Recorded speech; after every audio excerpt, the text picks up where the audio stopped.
He came, he roared, he bellowed, he boasted, and he kicked proverbial tail.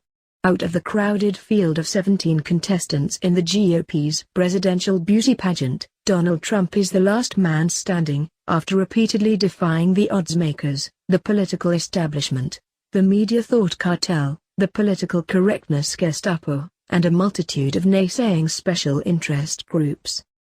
The exits of Senator Ted Cruz and Governor John Kasich from the race, following Trump's decisive Indiana primary victory on May 3, have left the bellicose billionaire with a clear road all the way to Cleveland, where the Republican Party convention will take place in July.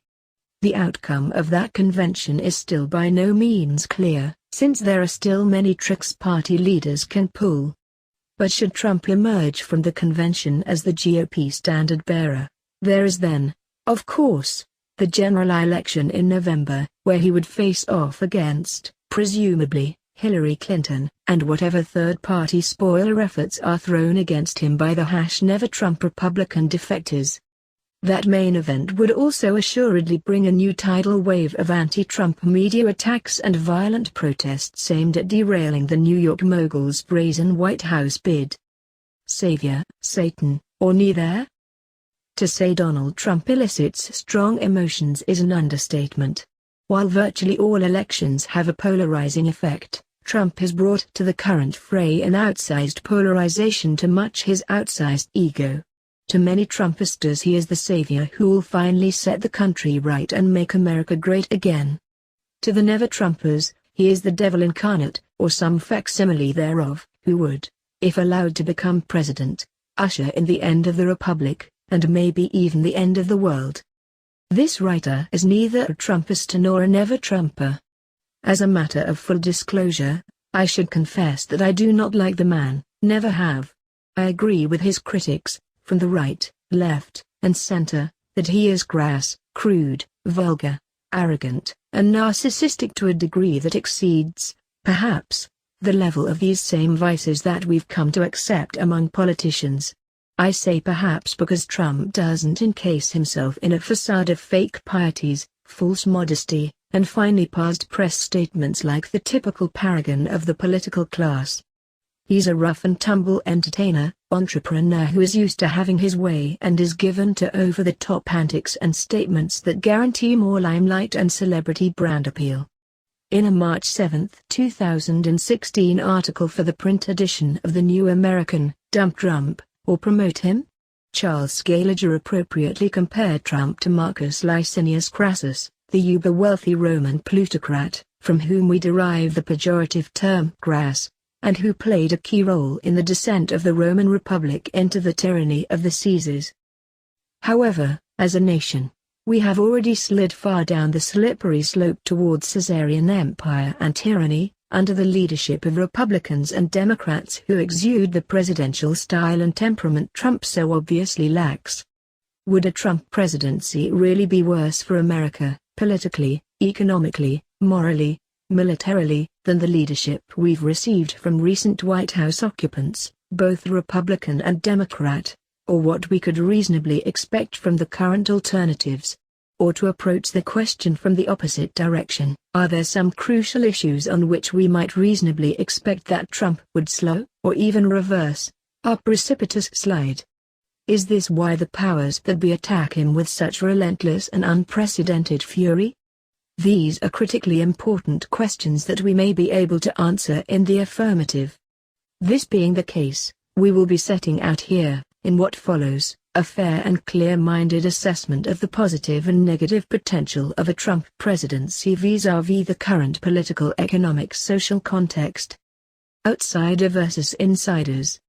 This is the year of the populist outsider, as evidenced not only by the campaigns of Trump and Democrat Bernie Sanders, but also by the success of upstart parties and candidates across Europe as well. A great many voters are fed up with non-stop empty promises from the veteran politicians who invariably give way to politics as usual, with the same, inevitable, destructive results.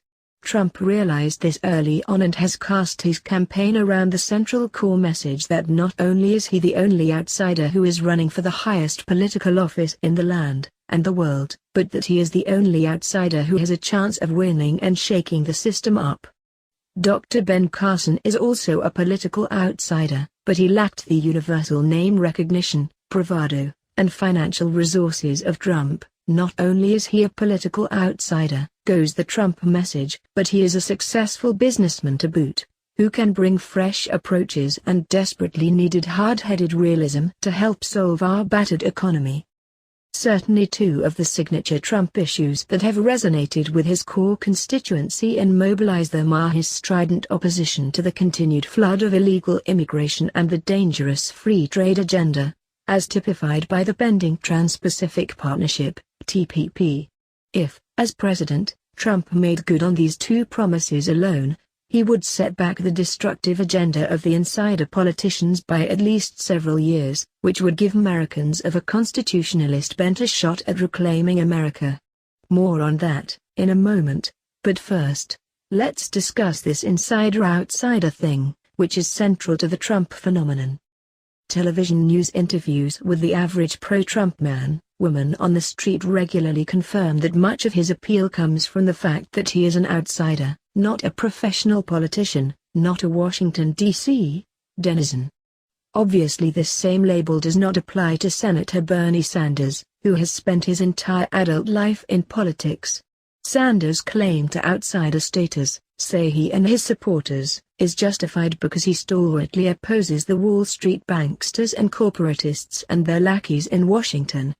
That's their claim, but it was spectacularly falsified when Sanders sabotaged Representative Ron Paul's ordered the Fed bill in 2010 so that the big banks he claims to be fighting could continue to operate in secrecy with the Federal Reserve, and continue to rob Americans blind.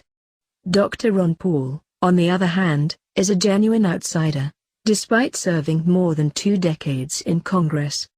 He used his time in political office to resolutely, tirelessly, and much of the time single-handedly, fight and roll back the federal government's relentless usurpations of power beyond the narrow confines of the U.S. Constitution. In doing so, he fought the insiders in his own Republican Party, as well as those in the Democrat Party. In fighting the Federal Reserve and the Wall Street powers that operate behind it and through it, Representative Paul was taking on the insiders with a capital I, those political and financial insiders who not only occupy positions of power inside powerful institutions, but also share a unified subversive vision of concentrating and centralizing all global authority under a world government, a new world order. These pro-world government insiders operate through a number of semi-secret organizations, such as the Council on Foreign Relations, CFR, the European Council on Foreign Relations, ECFR, the Trilateral Commission, TC, their British Royal Institute for International Affairs, RIIA, aka Chatham House, the Aspen Institute, the Club of Rome, and the World Economic Forum, as well as ultra-secret gatherings such as the Bilderberg Group and Bohemian Grove. Insider operative Newt Gingrich made a very significant statement about Trump in this regard during an interview on Fox News on March 4, 2016. The former Speaker of the House was commenting on former Republican presidential candidate Mitt Romney's television rant against Trump the previous day. The Romney speech signified, he said, the panic of the establishment wing of the Republican Party. Now they're faced with the prospect of Donald Trump becoming the leader of the party, and that absolutely drives them crazy, Gingrich charged. Why? Asked Fox's Bill O'Reilly. Well, because he's an outsider, Gingrich responded. He's not them. He's not part of the club. He's uncontrollable. You know, he hasn't been through the initiation rites. He didn't belong to the secret society. Newt Gingrich is in a position to know. For many years, up until at least 2013, he was himself a member of the Council on Foreign Relations. Both inside and outside of Congress, he has functioned as a reliable promoter of the globalist agenda, and as a result has enjoyed enormous financial success and access to the corridors of power. There is little evidence to suggest he has abandoned the insiders he has served so faithfully for so long. So why, then, has he been one of the foremost defenders of Trump among the establishment intelligentsia? The key is in Newt's comment that Trump is uncontrollable. However, if the insiders are unsuccessful in stopping the outsider, the next best option might be to place an ambitious pole such as Gingrich just a heartbeat away in the VP slot, positioned to take over, should a John Hinckley successfully take Trump out with a hot lead injection, or some other fatal accident befall him. Gingrich is already being bandied about as a top consideration for Trump's pick as vice president, appearing on several speculative shortlists and stories from the insider-uncontrolled media, from the New York Times to National Review. Among the important stories to float the Gingrich as VP idea is an article in National Review by Myra Adams on May 4 entitled, "A Trump-Gingrich Ticket, Brilliant or Crazy?" Gingrich is media-savvy and a mega fundraising asset, writes Adams. He is good on the campaign trail and could solidify support among conservatives, she insists, even though conservative voters have repeatedly rejected him. Newt and Callista could even help rally Catholics, Adams claims. Yes, in his latest incarnation, Chameleon Gingrich, who has reinvented himself as often as rock diva Madonna, and third wife Callista poses devout Catholics. But here's the key part from National Review, aka Neocon Central. Most important, Gingrich legitimizes Trump's candidacy and would refine Trump's somewhat unartful domestic and foreign policy positions. Get it? According to National Review, a principal conduit for channeling CFR globalist bilge to conservatives, Gingrich would legitimize Trump. Moreover, says Adams, a Trump-Gingrich ticket would send a strong signal that Make America Great Again is not just a campaign slogan but the theme for a new Republican revolution, with Newt Gingrich as its chief strategist. Naturally, the insiders never put all their eggs in one basket. Newt is not their only option to co-opt a Trump administration. And if Gingrich is not chosen for VP, he could still land in some other top advisory position where he could guide the Trump administration in a suitably globalist direction. The highest insider endorsement thus far for Trump comes from former Vice President Dick Cheney, who told CNN on May 6 he would be supporting the New York casino real estate tycoon's White House run. Cheney not only served as a director of the Council on Foreign Relations, but was captured by C-SPAN at a CFR function on video chortling with David Rockefeller and infamously boasting about how he had concealed his CFR membership from Wyoming voters, while pretending to be a conservative congressman serving the cowboy state. When Trump laid out his foreign policy ideas to the press on April 27 in Washington, D.C., only a handful of trusted advisers were invited to the event, according to the New York Times. They included Grover Norquist, president of Americans for Tax Reform, and Zalmay Khalilzad, the former Bush ambassador to Afghanistan and Iraq, both of whom are CFR members. More telling than this, however, is Trump's apparent esteem for Richard Haass, the president of the CFR and a member of the Trilateral Commission. During an appearance on the MSNBC show Morning Joe with co-host Mika Brzezinski, a CFR member, Trump praised Haass. Brzezinski, daughter of Trilateral Commission founding director, and CFR member, Zbigniew Brzezinski, asked, "Who do you respect on foreign policy? Who do you turn to? Who do you think is a great name?" Trump responded, "Well, I respect Richard Haass, who's on your show a lot. And I like him a lot." Later that same day at the Republican debate in Detroit, when asked by Fox News moderator Brett Baier to list 2 or 3 names that you trust for national security, Trump responded, "I think Richard Haass is excellent. I have a lot of respect for him." In the next breath, he said, "I think General Keane is excellent," referring to General John M. Jack Keane, also a CFR member. For the first 2 names out of his mouth to be high-level CFR globalists is not a good sign. Worse still is the report that Trump met with Haass last year for a foreign policy briefing. According to the New York Times, CFR spokeswoman Avar Zorek confirmed that the Trump-Haas meeting took place last August. Is Trump completely unaware of the CFR's pernicious historical influence on American foreign and domestic policy and its extensive reach throughout American institutions? Is he completely ignorant of the many statements by Richard Haas, whom he finds so excellent? Perhaps he is unacquainted with the 2006 op-ed entitled "State Sovereignty Must Be Altered in Globalized Era," which Haas penned for George Soros Project Syndicate. In it Haas declared that we must rethink and redefine sovereignty because new mechanisms are needed for regional and global governance, and states must be prepared to cede some sovereignty to world bodies. Due to globalization, said Haas, sovereignty is not only becoming weaker in reality, but it needs to become weaker.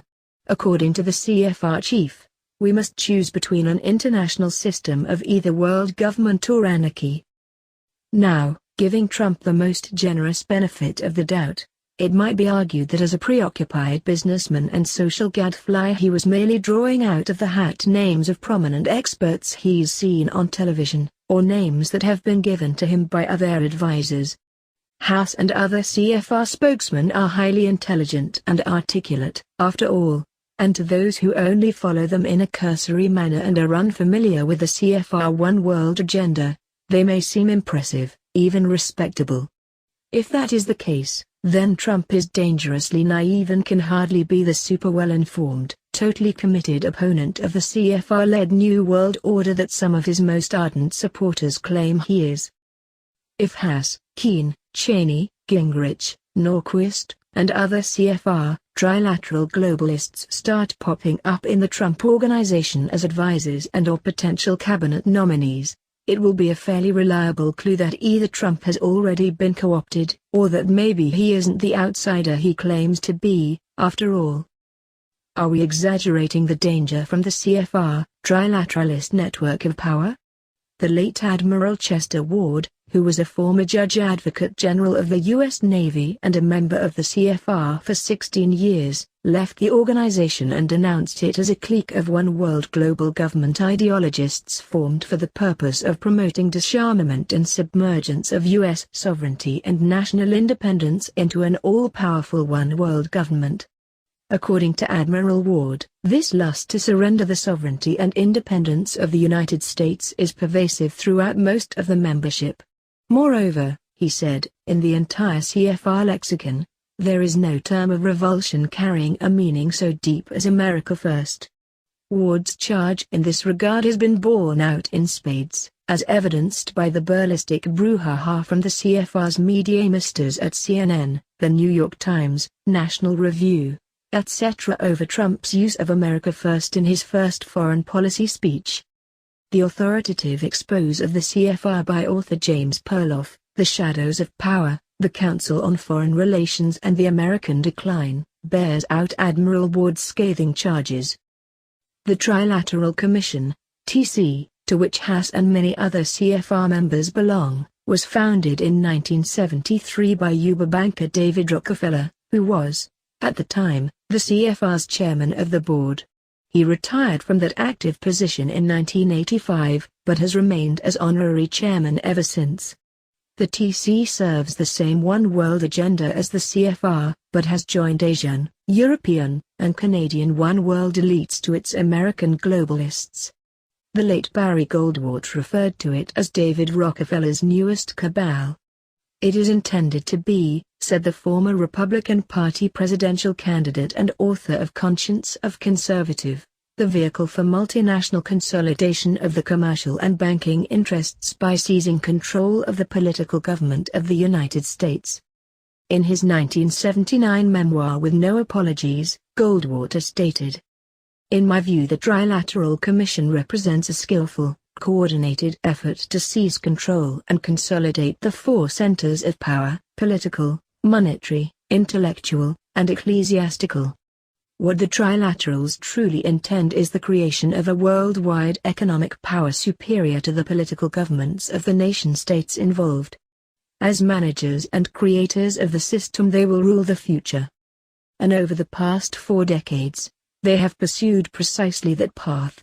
So-called free trade regimes such as NAFTA, CAFTA, WTO, EU, European Union, TPP, Trans-Pacific Partnership, TIP, Transatlantic Trade and Investment Partnership, and mass migration schemes, which both the United States and Europe are feeling the brunt of now, are key elements of that seizing control.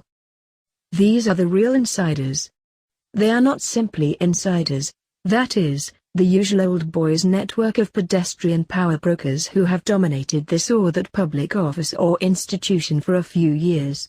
They are a transgenerational cabal of immensely wealthy conspirators that has seized control of not only our government, but our financial, educational, and social institutions as well. Of the CFR's immense power in our federal government, New York Times writer Anthony Lucas noted in 1971. When Henry Stimson, the group's quintessential member, went to Washington in 1940 as FDR's Secretary of War, he took with him John McCloy, who was to become Assistant Secretary in charge of personnel, as well as a member, director, and then chairman of the CFR. McCloy has recalled, "Whenever we needed a man we thumbed through the roll of the council members and put through a call to New York." And over the years, the men McCloy called in turn called other council members. Indeed they did, and as more and more CFR members answered the call, one administration after another filled up with the council's wise men, as the council and its sycophants and allies in the CFR-aligned news media dubbed the members. Richard Barnett, himself a CFR member, wrote in 1972 that failure to be asked to be a member of the council has been regarded for a generation as a presumption of unsuitability for high office in the national security bureaucracy.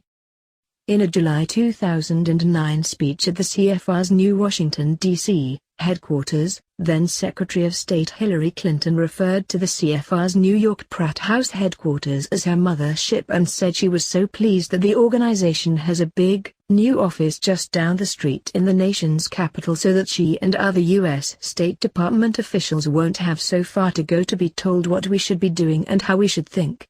This incredible admission, like Dick Cheney's, was captured on video and can be found online.